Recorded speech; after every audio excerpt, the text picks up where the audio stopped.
We have Mr. Aneeq Khatana, who is the managing partner at Khatanas Law Chamber, advocate High Court, skilled in arbitration law and commercial arbitration, and has been tirelessly working on improvement of legal education and conditions for lawyers in Pakistan. With that, I would ask Mr. Aneeq Khatana to tell our participants about the need for arranging this conference and why arbitration is such an important subject to be taught to lawyers. Over to you, sir. Thank you very much, Nimra. Thank you very much, all the esteemed guests and all the organization who have joined us today. The topic that we have chosen today is very pertinent, and I'm very grateful to all the experts who have joined today. The need of discussing this topic was initiated when we started working on the legal training in Pakistan approximately 4 years ago. We believe that arbitration is one of the subjects which has been neglected for many years, but now it is in demand. And after having the Arbitration Act and the mediation process that has been going on in Pakistan and in all the courts, we believe that we need to train the lawyers, especially the students in universities. So we have that capacity building to serve the honorable practitioners and the centers which has been established by the different organizations in Pakistan and abroad. So I'll give the floor to Ms. Nimra again, who will introduce our organizations who are working with us, and we'll discuss this topic in detail. Thank you very much for having me.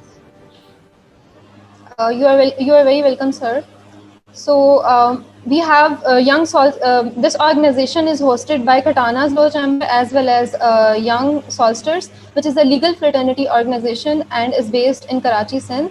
And SICA and British Legal Center is also collaborating with us.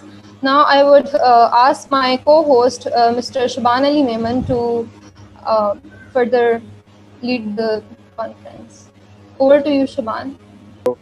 Good evening, everybody. I hope my video and audio are both clear and audible. So today, the topic of the discussion is arbitration as a mandatory subject in law school. So as the first slide is on the computer, so there is ADR, Alternative Dispute Resolution.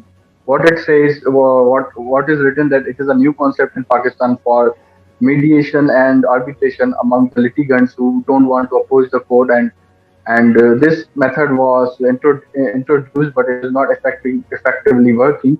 So this is the total mean to have this conference and to enrich the people about the knowledge about this, that what the narrative should be taken according to ADR. So it is written, new concept getting traction in Pakistan. No concept of any practical training in law schools as ADR. So moving to the next slide, there is also the importance of arbitration we will be covering in our conference. So here is why the importance. Solely it is written. It is said as the courts have the very lengthy process due to their procedural things and formalities to be gone through, and afterwards it is also an expensive method to get your dispute resolved. So that's why the arbitration is necessary. With more enrichment would be given by our guest speaker. So just moving to the next slide.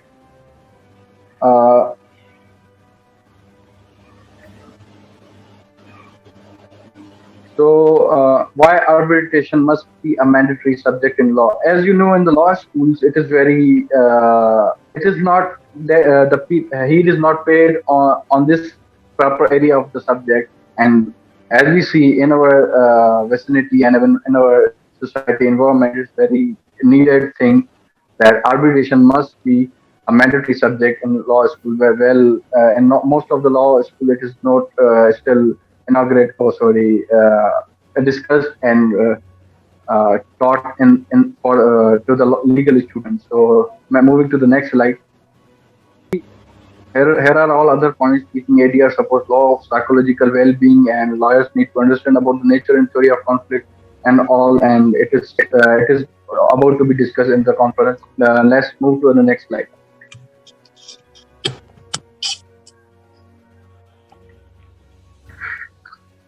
Why arbitration must be a mandatory subject in law school? Again, these are the points. Okay, moving to the next. So this is the Arbitral Act 1940.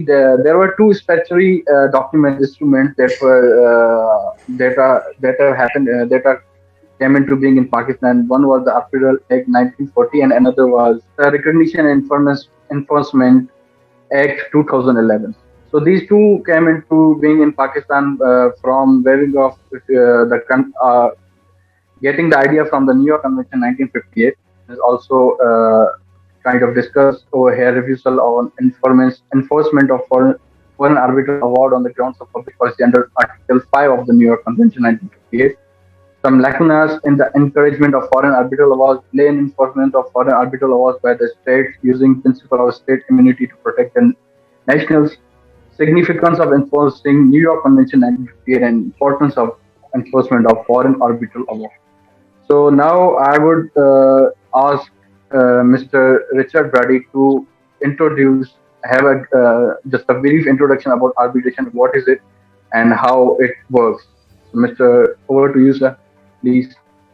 Thank you very much. Thank you very much. And I'm sorry to join you late.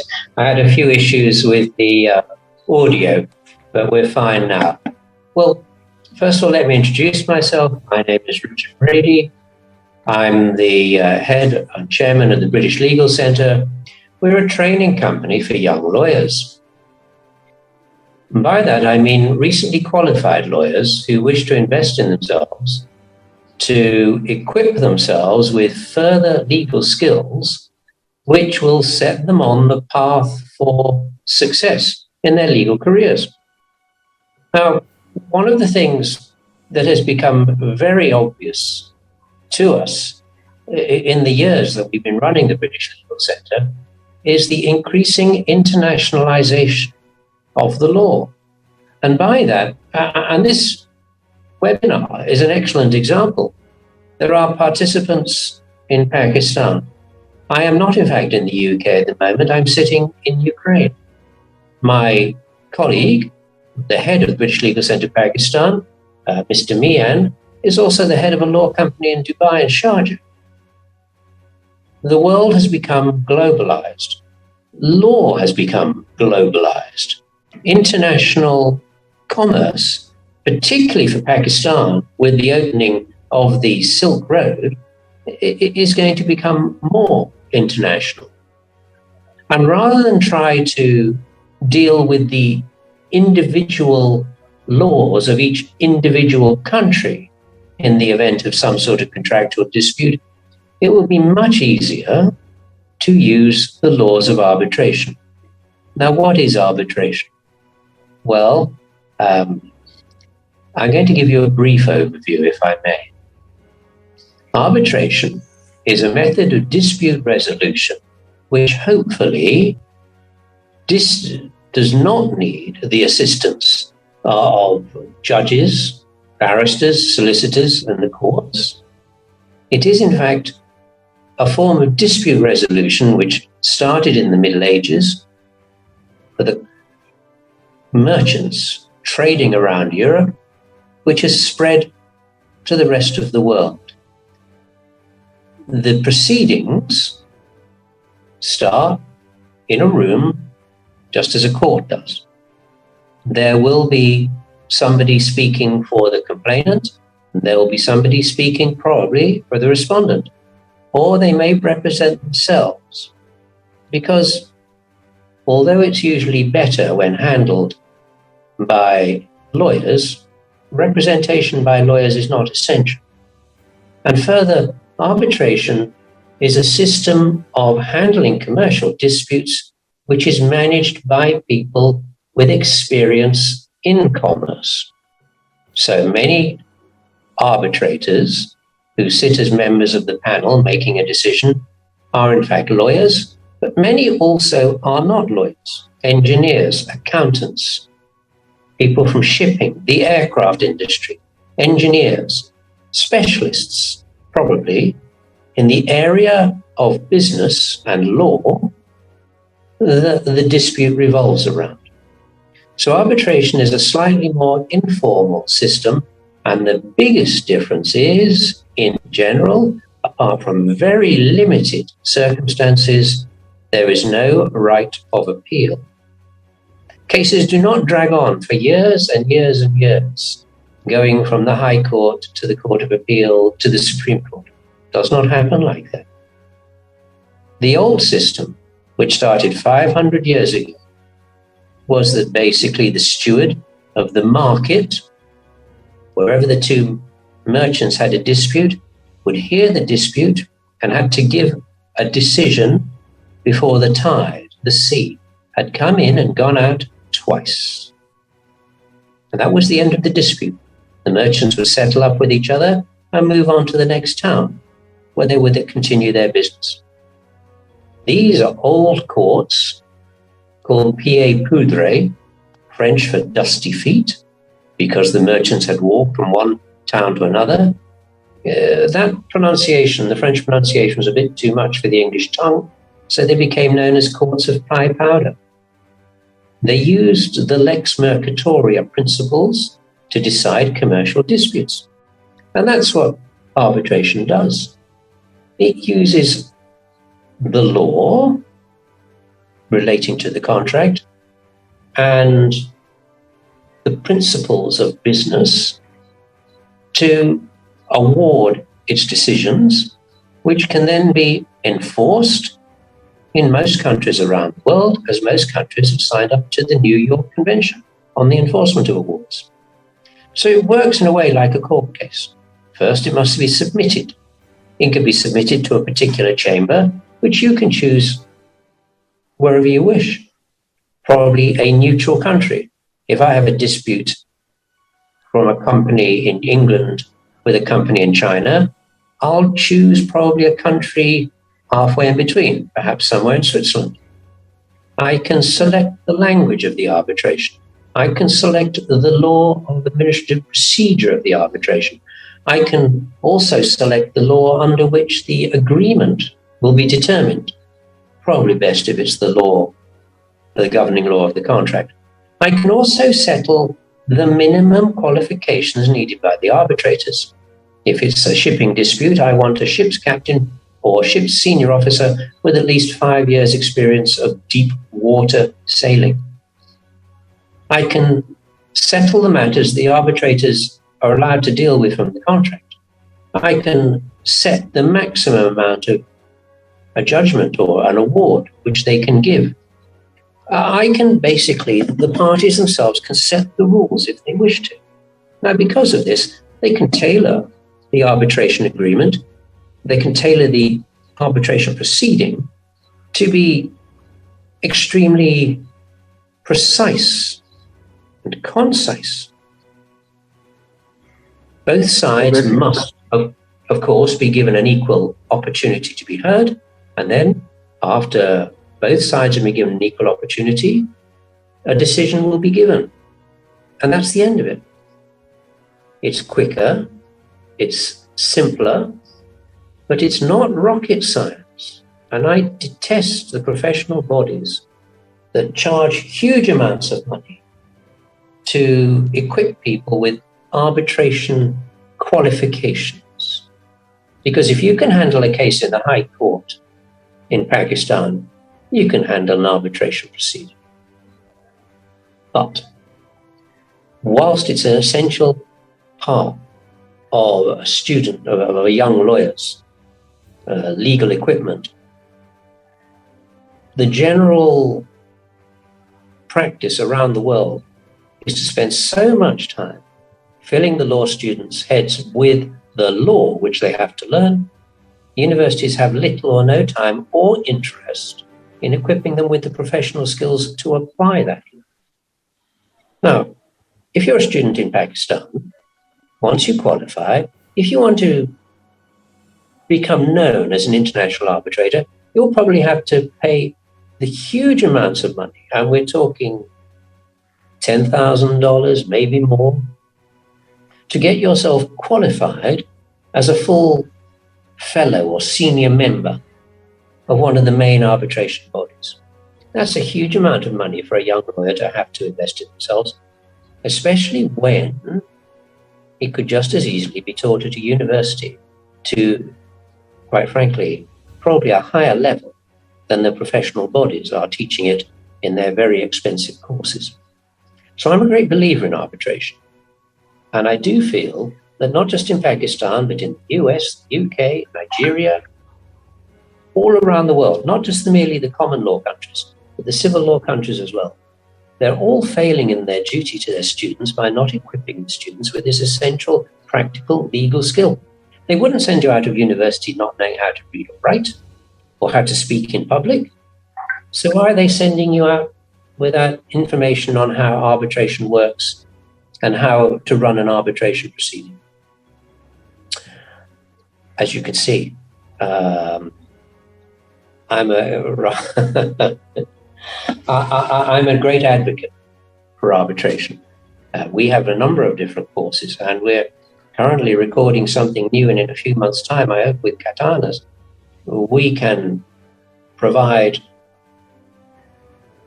a recorded version of an arbitration courses, a set of arbitration courses that are better than anything currently in the market from any of the other professional bodies.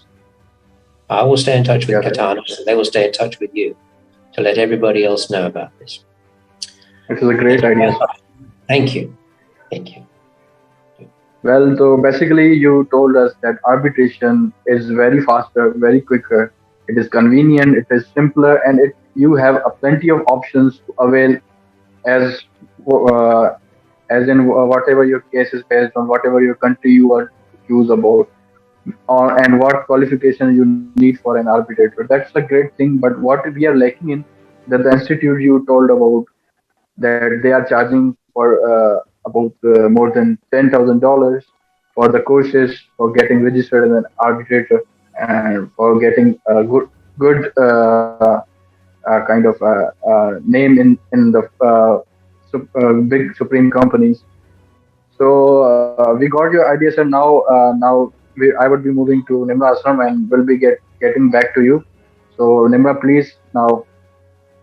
My co-host, please start. Thank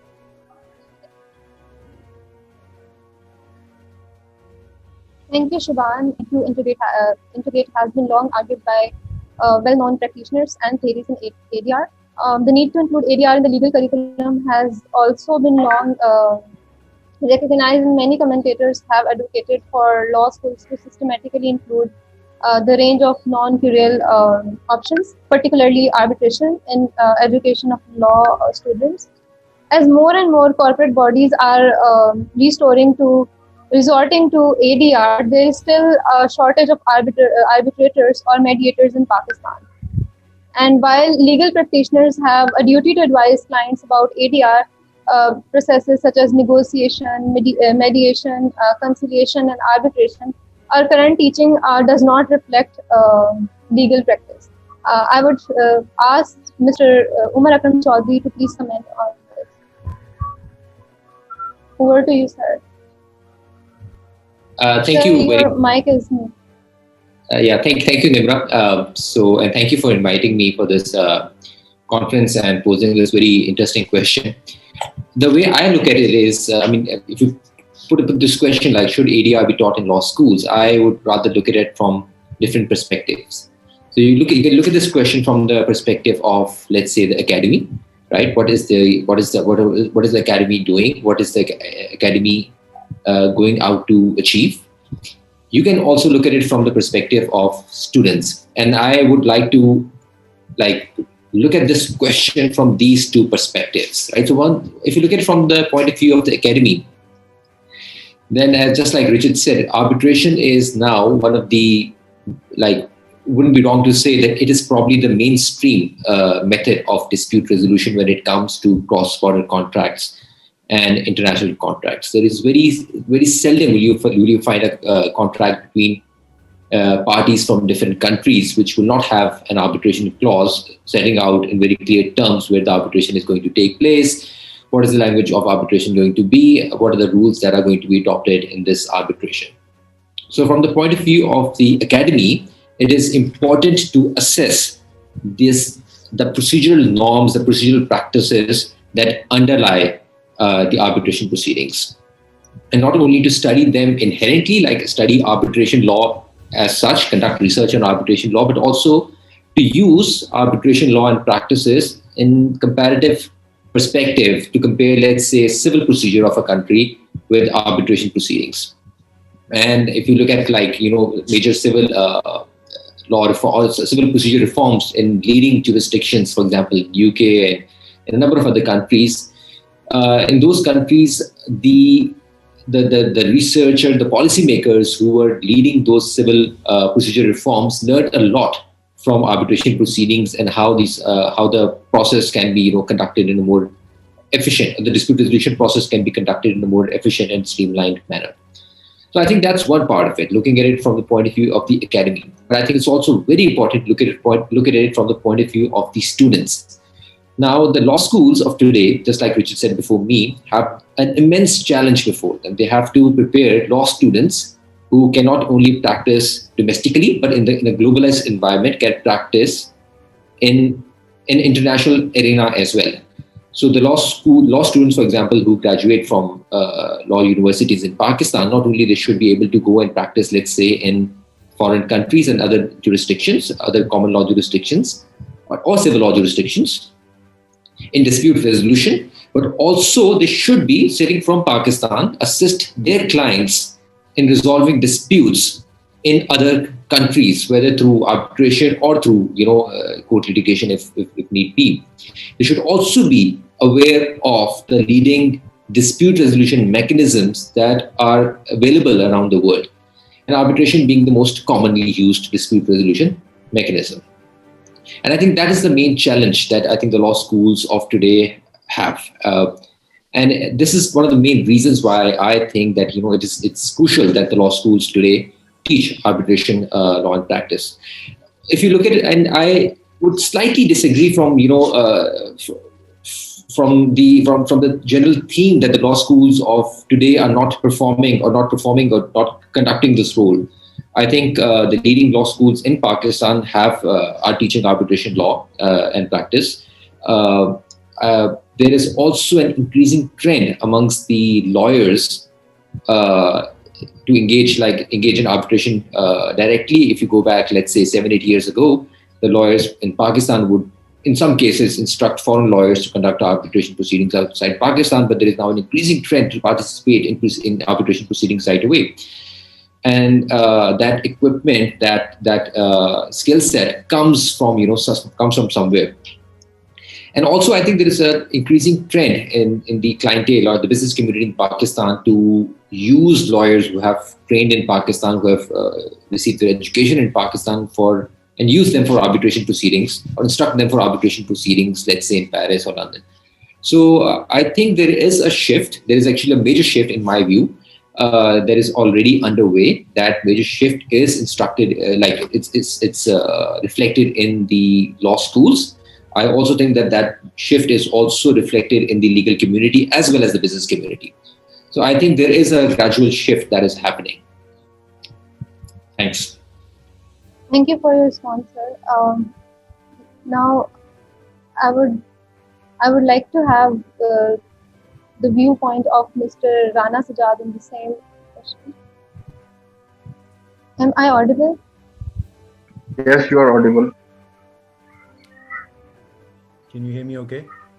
Thank you, Nimra. Thank you, Aneeq, Khatana Law Chamber for inviting me to speak on this webinar. Arbitration is something which is very close to my heart, and I couldn't agree more with the topic that it should be made a mandatory course at law schools in Pakistan. So quick personal story. When I went from LLM to the US, you'd be surprised to know that there was no course in arbitration at that law school.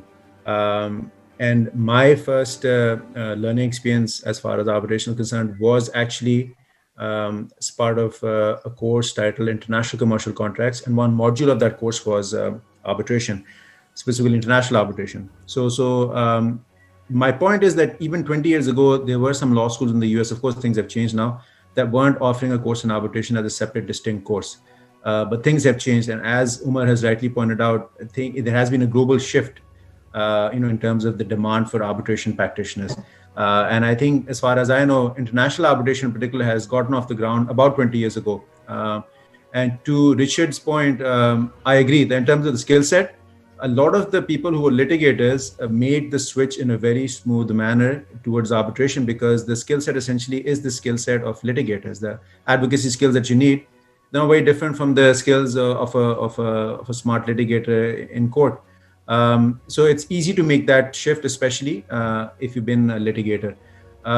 So coming back to law schools in Pakistan, certainly I think it would be very helpful if we can teach arbitration law schools. And again, based on experience, I think the primary benefit of that is that even if you don't intend to pursue arbitration as a career, the fact that you've learned about arbitration, the basics, the principles, the procedure, the practice at law school when you're much younger and a bit more impressionable, is that eventually when you do start your practice, you would have an understanding of how arbitration works. Even if you don't practice arbitration, you'd be able to, let's say, advise, let's say if you're a corporate lawyer and you don't practice arbitration as such, while drafting the clause, you would know the importance of arbitration. You advise your clients accordingly. You'd encourage your clients to arbitrate instead of going to court.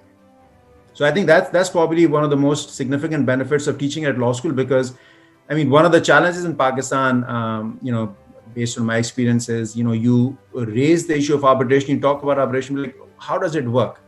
And you're shocked to actually hear that response. And then furthermore, unfortunately, I think our legal sort of framework has to be updated as well. And, people have had bad experience as far as domestic arbitration is concerned, which is why, it's a case of once bitten, twice shy. People had bad experience, say, arbitration is a waste of time. We end up going to court anyway. So, I mean, that's not a problem with arbitration as such. That's a problem with how it's being practiced in Pakistan, unfortunately.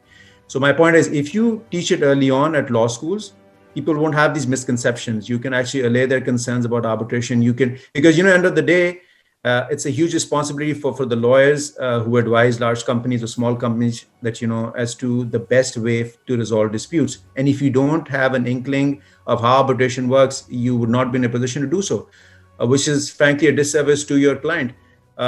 So basically, it cannot be overemphasized, the importance of teaching arbitration, because that would give you the skill set. And again, to Richard's point, teaching arbitration law schools in and of itself is not sufficient, of course. End of the day, it's academic learning. And in this day and age, things are moving very fast. And I think at a minimum, you need to have professional training credentials. Richard takes issue with some of the leading arbitral institutions. Of course, nobody's taking names here.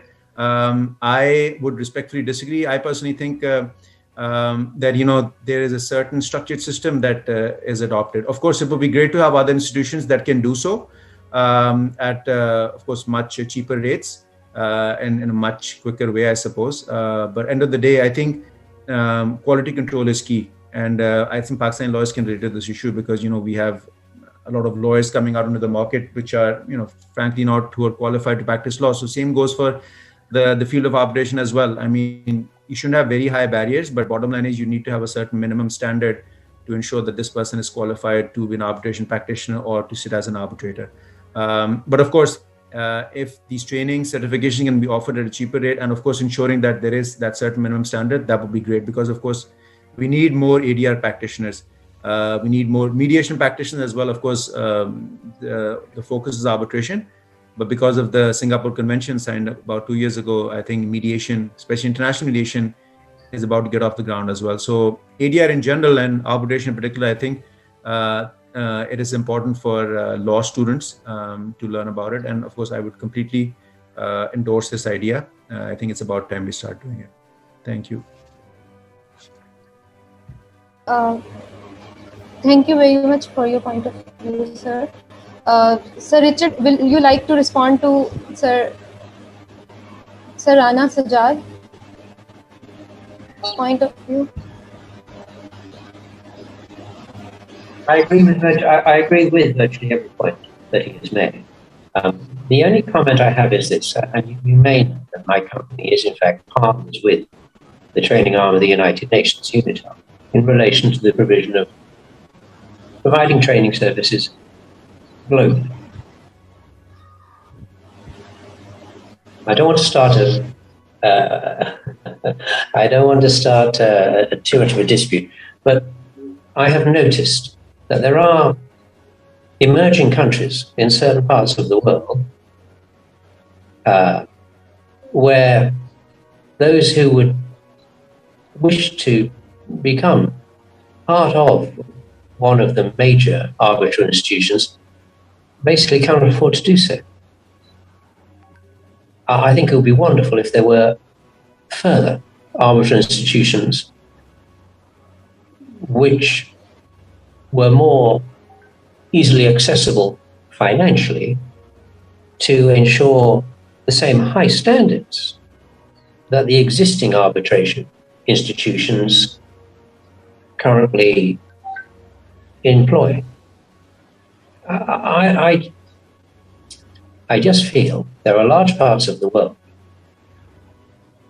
in certain areas of emerging countries where there is virtually no chance of newly qualified lawyers being able to enter the world of arbitration. And that's why people complain that, how is arbitration different from litigation? Because end of the day, you're essentially duplicating proceedings. You started out with arbitration, you get an award, and then you end up before the court anyway. So my argument, counter argument to them is that, even if the award is ultimately challenged, you still save time that you would have frankly wasted going to civil court, because let's say the civil court, if it had taken about 5 years to decide a dispute, in the case of arbitration, let's say if it's expedited arbitration, you could have the award in less than a year, or perhaps within 2 years. So you still save time. But yeah, implementation, enforcement certainly is a key issue. And with due respect, I think the judiciary has a pivotal role to play in that regard. So if you speak of the New York Convention, it was enacted about 10 years ago. So it's still early days to frankly comment on how effective it has been. Umer can, of course, advise or comment on this as well. But I think to me, there's just been a couple of bright spots in Pakistan jurisprudence. And I think 2 of those cases were decided a couple of years ago, actually interestingly by the Lahore High Court. So I think we are taking the lead in terms of enforcing and recognizing foreign arbitral awards. So that is a good sign, certainly. But I think we still have a long way to go. And I think also the New York Convention, the enactment itself still has some loopholes in it. I think they still need some clarifications that could actually help the judges while they apply and interpret that particular law. Thank you. Can you yes, Nimra, please. Yes, you may go ahead. So would you please specify the loopholes that you are referring to in the New York Convention, like which kind of area should be needs some kind of amendment or some kinds of arrangement for clarification? Would you please specify? I'll give you an example. So there is no definition of an interim award in that particular law. So interim award is something, so let's say it would be the equivalent of an injunction, a temporary injunction or a stay order. So I'm currently working on an international arbitration case in which we did actually get an anti-suit injunction, which essentially means that the arbitral tribunal ordered the court in Pakistan to stay the proceedings because that was without jurisdiction, right? So to enforce that anti-suit injunction, we actually got an interim award, which we brought to courts here in Lahore and Islamabad to enforce. Thankfully, I mean, we were able to have our petitions admitted and notices have been issued. But I think the challenge that we will face in oral arguments is, the judge could raise this issue that there's an interim award, and there is no specific reference to interim awards in the New York Convention enactment. So how can this interim award be considered for an arbitral award, right? So of course, that's our job, as lawyers, we will try to explain it. But I think it would have been easier had this been clearly specified. So that's one example. And I think, as I said, since it's been 10 years, I think it will evolve. And of course, with the jurisprudence, some of these things will be explained. But I think it always makes sense to actually have more detail early on and at the outset to avoid any misinterpretations to begin with.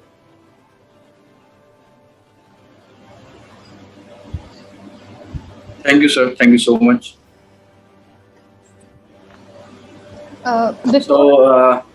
Yes, Nimra, please.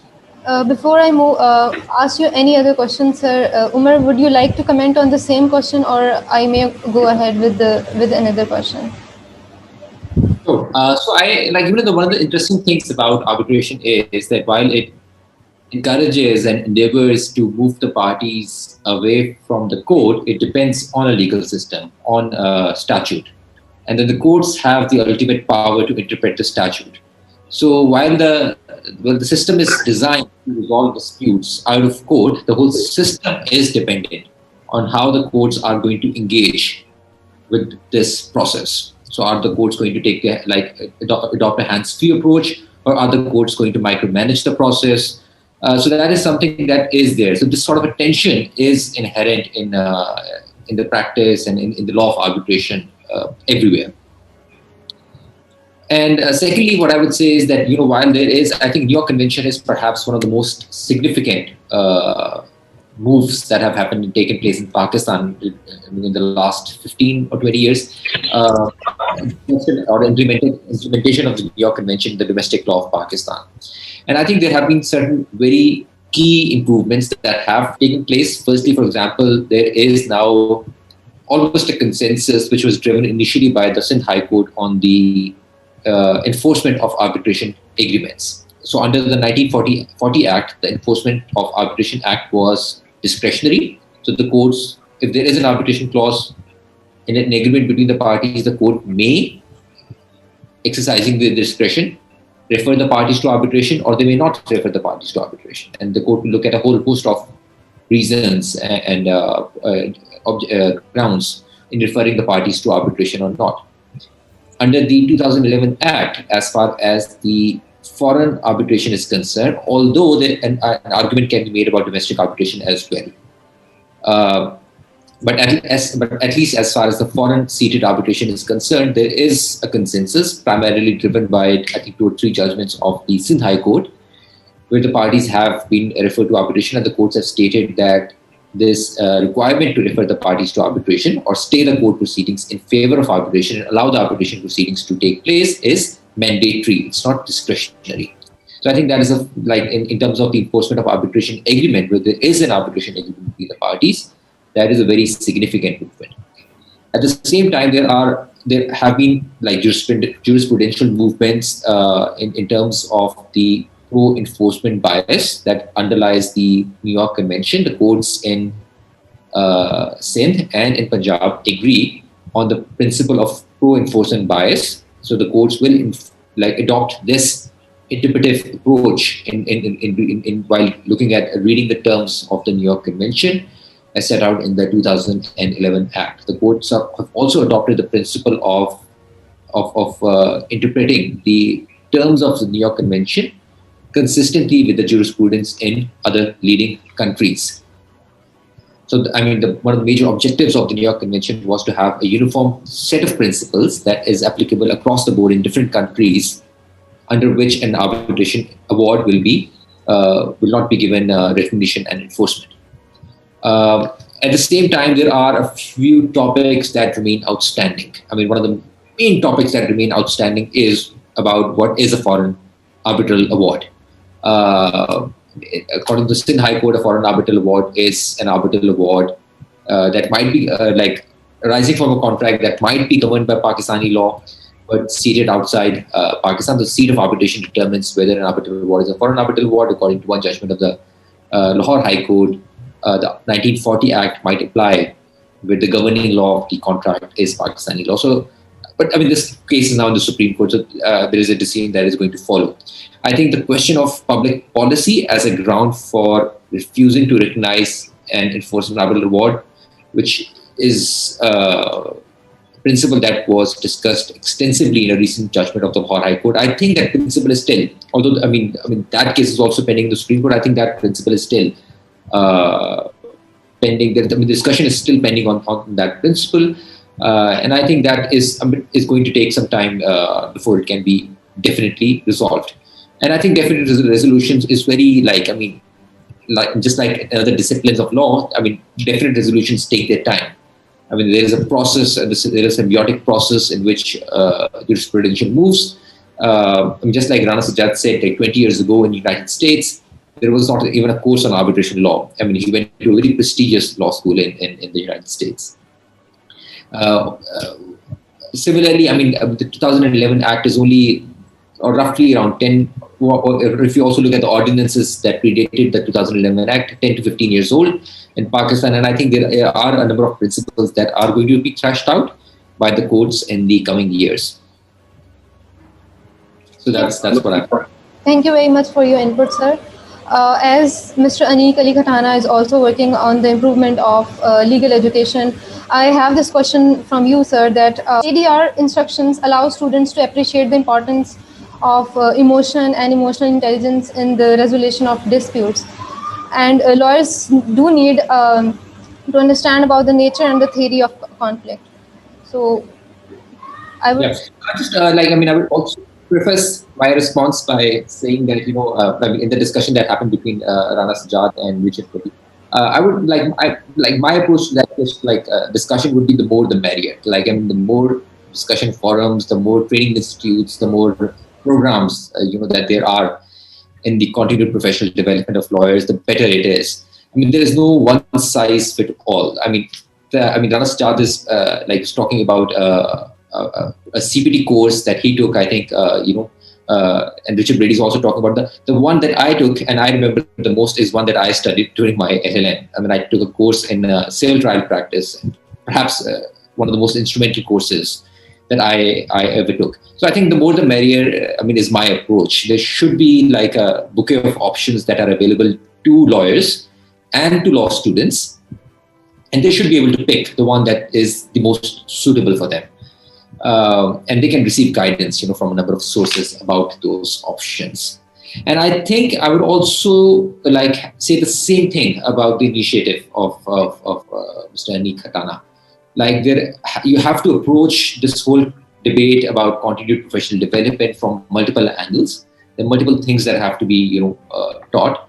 And there is, in terms of, for example, if you talk about, for example, negotiations, there is a very I had the opportunity of attending a master class, and that's the only one that I've taken, on the art of negotiation by Chris Voss.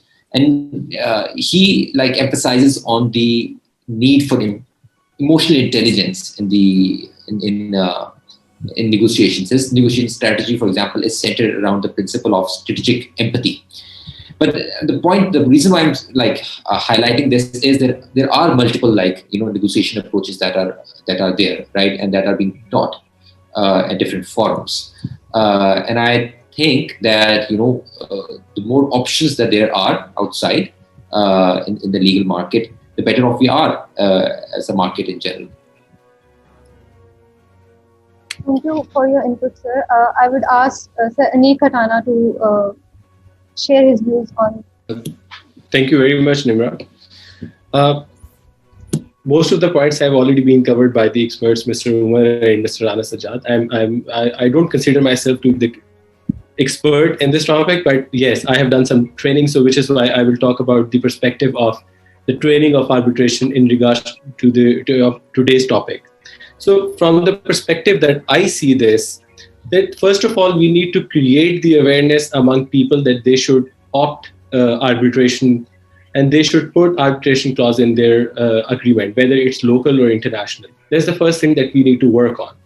Secondly, if we talk about the arbitration, we need to have the arbitration centers in Pakistan in order to cut the cost. That's very important, because most of the time when clients reach us, they have this problem that they always have to fly to London, Singapore, or New York in order to resolve their dispute, and that always adds on to the cost. So that's the second point, that I always think that we need to have arbitration centers in Pakistan, like Mr. Rana Sajjad has established a couple of years ago. And I encourage that, because that's the only one, according to my knowledge, that is working properly and trying to raise awareness and trying to serve in this area of law. Thirdly, I personally believe that we need to work on the capacity building by offering this in law schools. That is the topic that we are discussing today. But now the problem is, if we offer this in law school, we do not even have enough trainers or teachers who are going to deliver this subject to our students. So, which is why we need to engage those people like Mr. Umer and Mr. Rana Sajjad, who are, despite being busy lawyers, they have some time to deliver their knowledge to those students who want to opt this subject in their law schools. And I would like to raise this question, which is very pertinent, that the enforcement process need to be fastened. If let's suppose if the enforcement force is process is not adequate especially in Pakistan, then people who want to opt arbitration through their contract, they might not want to have faith in the process, because in our courts, when clients come to us, we give them this time of 2 years, at least 2 years time of enforcing the award in Pakistan, which is quite lengthy as compared to other countries. If I'm wrong, experts can correct me on that. Those are the stats that I've got from the Pakistan cases that has been dealt in Pakistan from 2011 to 2020 after the enforcement of New York Convention. So, okay, and one more thing which is very, very important. We do not have books on arbitration in Pakistan. Like if we go to the libraries, we'll find that we have books which are written by some author who are not present in Pakistan.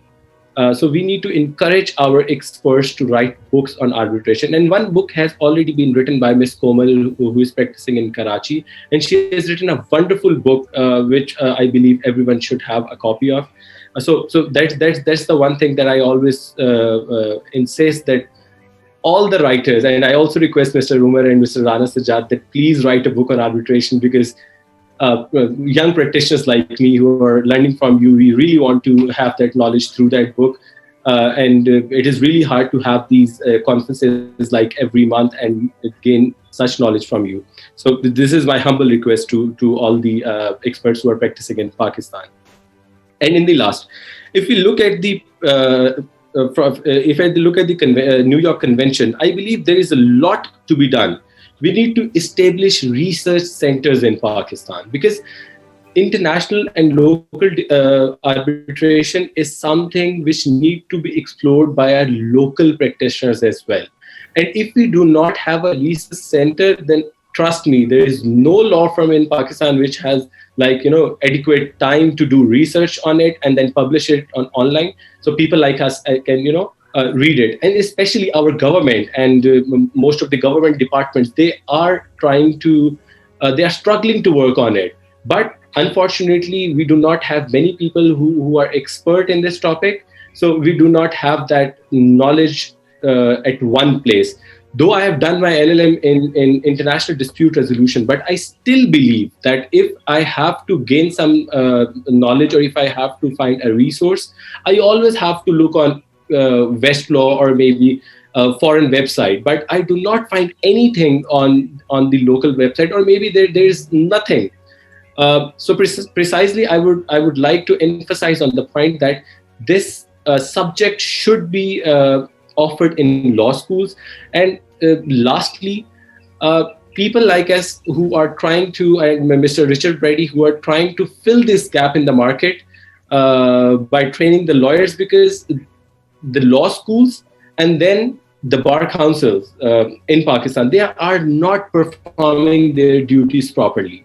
If they would have been doing this, then people like us wouldn't have been a space to, or we wouldn't have a clue that why should we do this. So I personally believe that we should work on this, and we should write books on it. We should have a research center. We should have an arbitration center.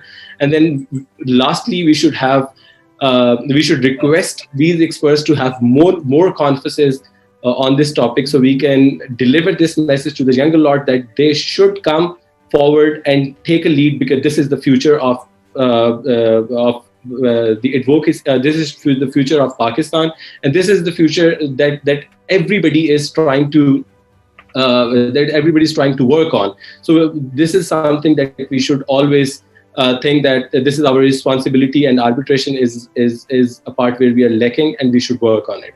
Thank you very much.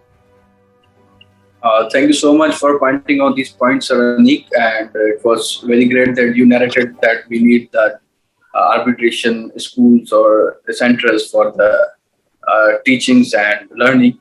So I would like to move towards Mr. Richard.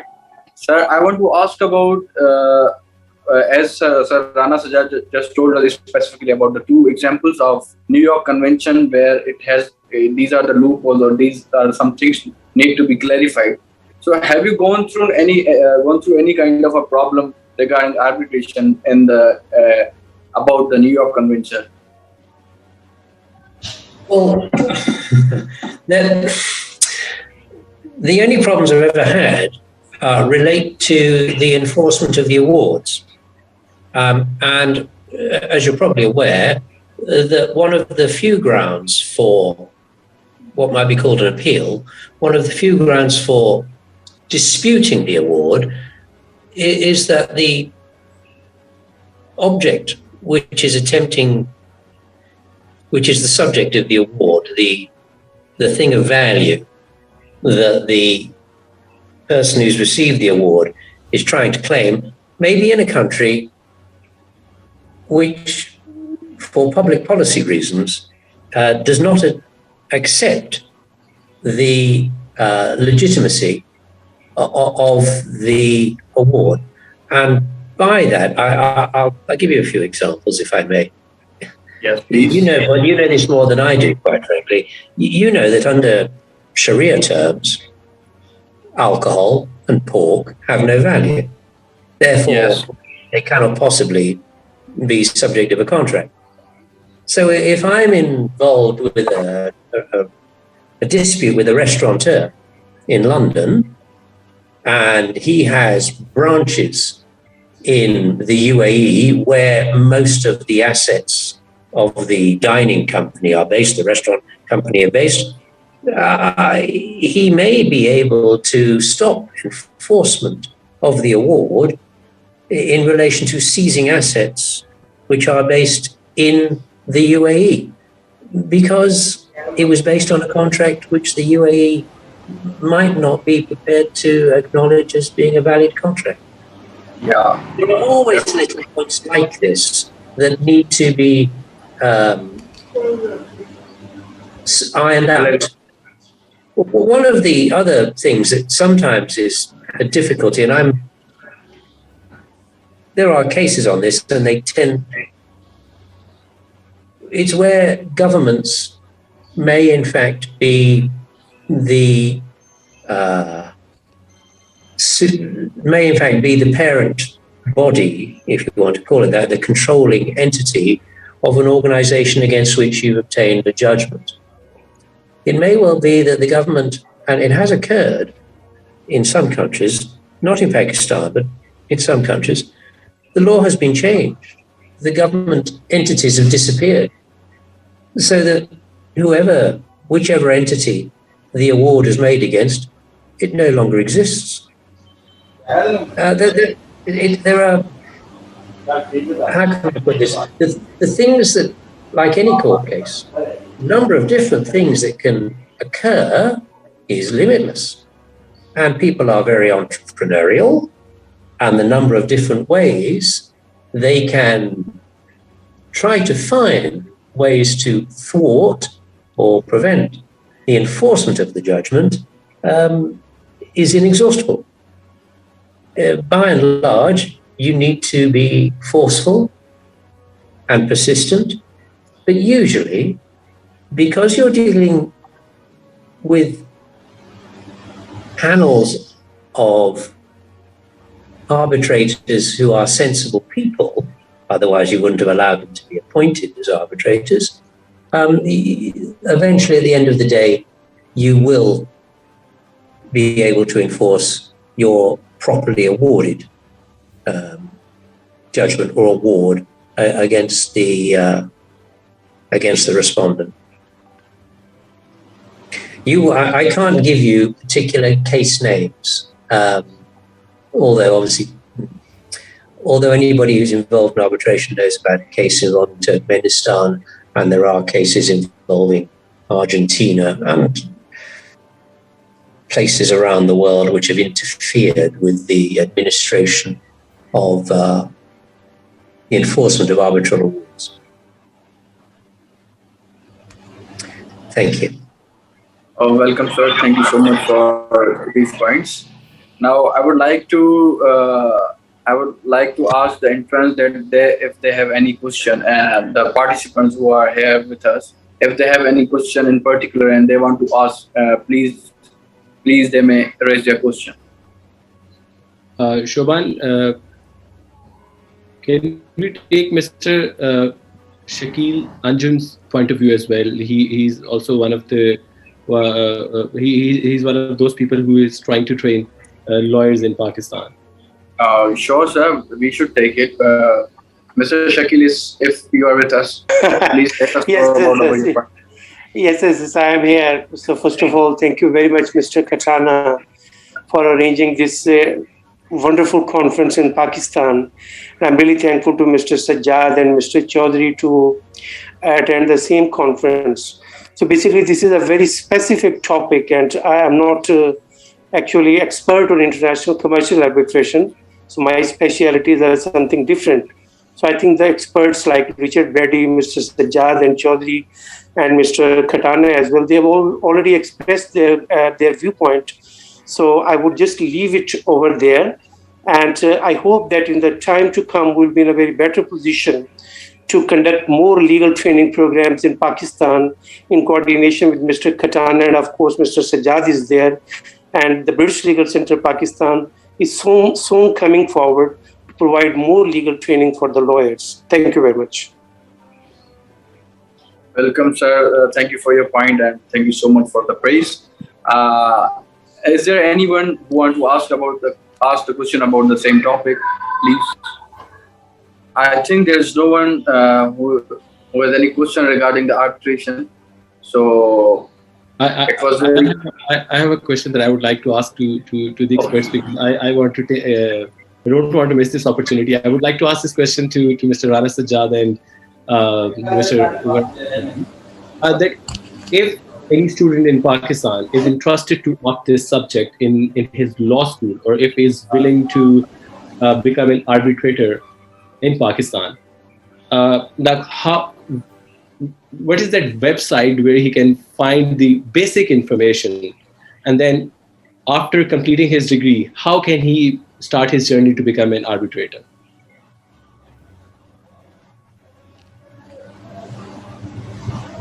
Well, you want to go first?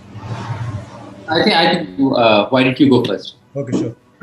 Yeah. So, Aneeq, I hate to break this to you. There's no one website or page which could guide you as to how to become an arbitrator.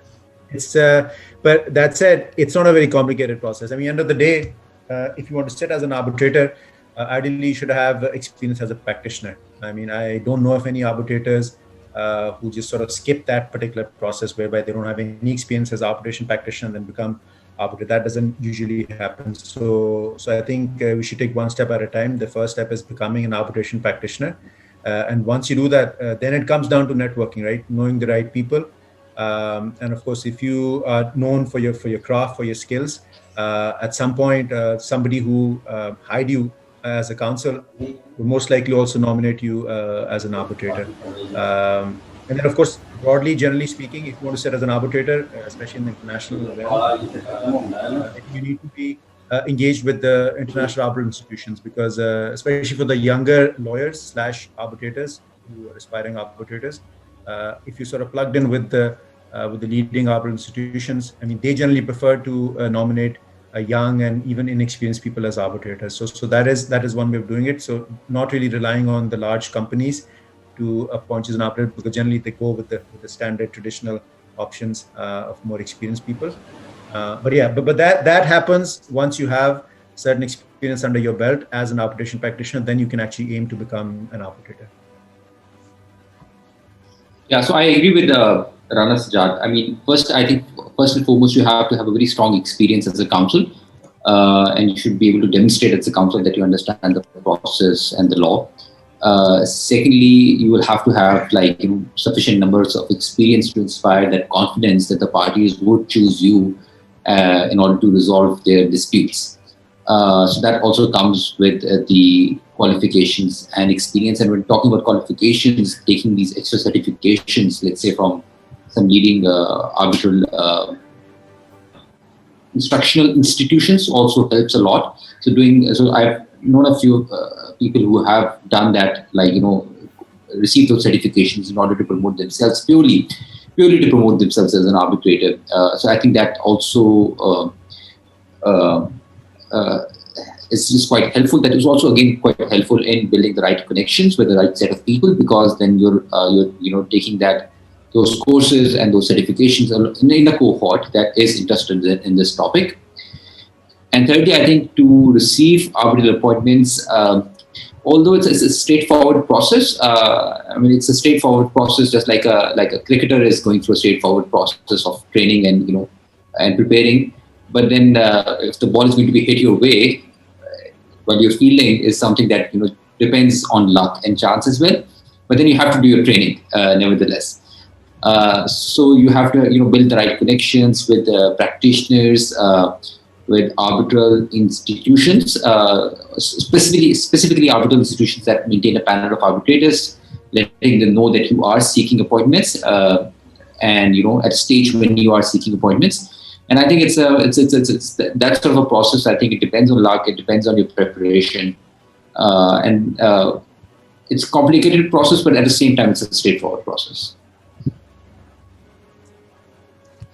Thank you so much, sir. I believe I'm on the right track. Yes, please. Yes, please.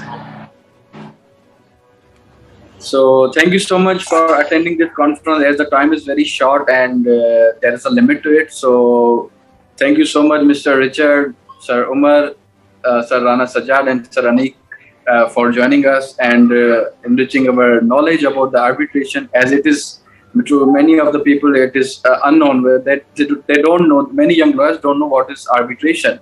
So thank you so much for giving such an opportunity to talk about it. And now I will move to Nimra.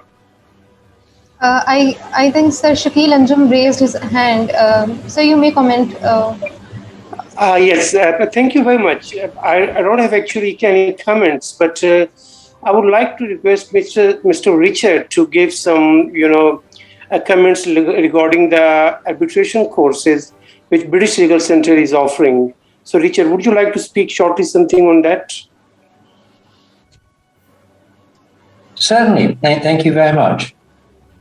I'm really sorry to interrupt you, Mr. Richard, but the time is about to finish and it's limited. That's fine. And in fact, with the new stuff coming online, it will be better to wait a month or two, and then I can announce the big news of the high-powered courses. Okay? Sure.